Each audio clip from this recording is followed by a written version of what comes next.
তুমি হয়তো ভাবছো কেউ একজন তোমার জীবনে আসবে আর তোমার জীবনটাই বদলে দেবে।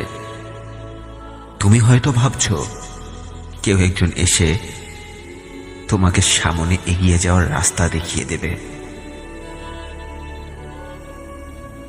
তুমি হয়তো ভাবছো কেউ একজন তোমার জীবনে এসে তোমার খারাপ সময়গুলো ঠিক করে দেবে।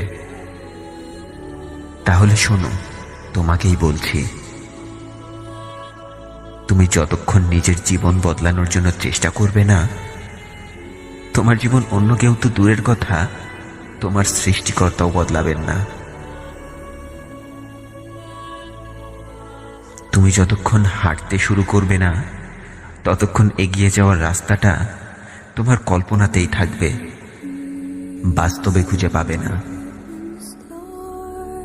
তোমার খারাপ অভ্যাসগুলোকে তোমার জীবনে কেউ আসার আগেই বদলিয়ে ফেলো, কারণ তোমার খারাপ অভ্যাসগুলো বদলে দেবার জন্য কেউ তোমার জীবনে আসবে না। নিজের খারাপ সময়গুলোকে ভুলে গিয়ে তোমার সাথে কিছুটা ভালো সময় কাটানোর আশায় মানুষ তোমার জীবনে আসবে।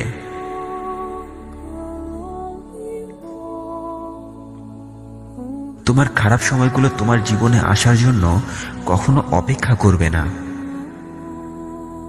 দারিদ্রতা তোমার জীবনে আসার জন্য কখনো অপেক্ষা করবে না। তোমার খারাপ সময়ে তোমাকে কথা শোনানোর সুযোগ পেলে কেউ মুখে তালা দিয়ে অপেক্ষা করবে না। তোমার দুর্বলতা জানার পর তোমার সেই দুর্বলতার জায়গায় আঘাত করতে গিয়েও কেউ অপেক্ষা করবে না। এমনকি কাজ শুরু করার আগেও হেরে যাওয়ার ভয়গুলো তোমার কাছে আসার জন্য অপেক্ষা করবে না। তোমার ভেতরের হতাশাগুলো নিজের কাজ শুরু করার আগেই তুমি তোমার কাজ করতে শুরু করে দাও। আমরা জীবনের সবথেকে বড় ভুলটা কোথায় করি জানো? আমরা 5 বছর পর কি করব সেটা ভেবেই আজ বসে থেকে গল্পগুজব আর আড্ডা দিতে পছন্দ করি, কিন্তু 5 বছর পর নিজেকে সেই অবস্থানে দেখার জন্য আজকের দিনটাকে কাজে লাগাই না। হ্যাঁ, 5 বছর পর নিজেকে সেই উচ্চতায় দেখার জন্য আজকের দিনটাকে কাজে লাগাই না। কখনো পেছনে ফেলে আসা গল্পগুলো ভেবে নিজের সময় অপচয় করবেন না। যতটুকু ক্ষতি হবার তা তো হয়েই গেছে, যতটুকু হারাবার তা তো হারিয়েই গেছে। পেছনের ভুলগুলো থেকে শিক্ষা নিয়ে সামনের দিনগুলো নিয়ে ভাবুন। আজ আপনি নিজেকে নিয়ে না ভাবলে কাল আপনাকে নিয়ে কেউ ভাববে না। আজ আপনি নিজেকে সময় না দিলে কাল আপনাকে কেউ সময় দেবে না।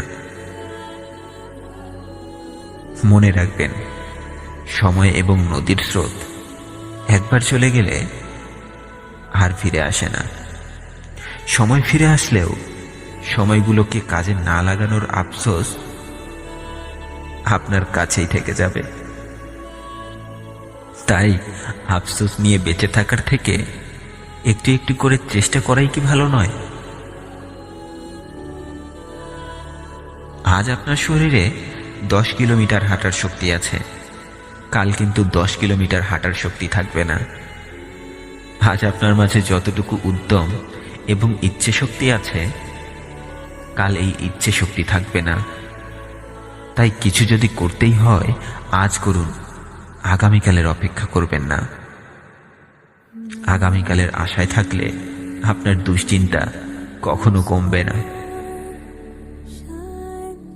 একটি বিষয় জানেন কি? জীবনে কষ্ট আসবেই, তাই নিজেকে উন্নত করার জন্য কষ্ট করুন, নয়তো অন্য কেউ এসে আপনাকে কষ্ট দিয়ে যাবে। কোনো কাজে হাল ছেড়ে দেওয়ার আগে ভাবুন সেই কাজটি আপনি কেন করতে চেয়েছিলেন। হাল ছেড়ে দেওয়ার আগে ভাবুন কাজটি করার জন্য আপনি এতদিন এতটা কষ্ট কেন করেছিলেন। হাল ছেড়ে দেওয়ার আগে ভাবুন কাজটি কেন শুরু করেছিলেন। হাল ছেড়ে দেওয়ার আগে ভাবুন আপনার ব্যর্থতায় সবথেকে বেশি কারা খুশি হবে। একটি কথা মনে রাখবেন, জীবনের সবথেকে সুন্দর মুহূর্তগুলো অর্জন করতে হলে সবথেকে খারাপ সময়গুলোতে একা চলতে হয়। খারাপ সময়গুলোতে কেউ পাশে থাকে না কেন জানেন? কারণ কেউ খারাপ জিনিসের ভাগ নিতে চায় না, সবাই ভালো জিনিসগুলোর ভাগ নিতে চায়। জীবনের প্রতিটি কদম খুব শক্ত করে ফেলুন, কারণ পেছন থেকে কথা বলা মানুষগুলোই পেছন থেকে আঘাত করে। মনে রাখবেন, ভীতু মানুষের পরিচয় একটাই, তারা পেছনে কথা বলতে পছন্দ করে, কারণ তাদের সাহস নেই আপনার সামনে দাঁড়িয়ে কথা বলার। দুর্বল মানুষের পরিচয় একটাই, এরা অন্যের সমালোচনা করতে পছন্দ করে। তাই দুর্বল বন্ধুর থেকে সাহসী শত্রু হাজার গুণে ভালো, কারণ এরা আঘাত করলে সামন থেকেই আঘাত করে। গত সপ্তাহে আপনাদের ভোটে বিজয়ী হওয়ার টপিকটি ছিল টেনশন দূর করার কিছু সহজ পদ্ধতি। আমি আজকে যে কথাগুলো বললাম সেগুলো নিজের জীবনে প্রয়োগ করুন, টেনশন ঠিক দূর হয়ে যাবে। তুমি হয়তো ভাবছো কেউ একজন তোমার জীবনে আসবে আর তোমার জীবনটাই বদলে দেবে।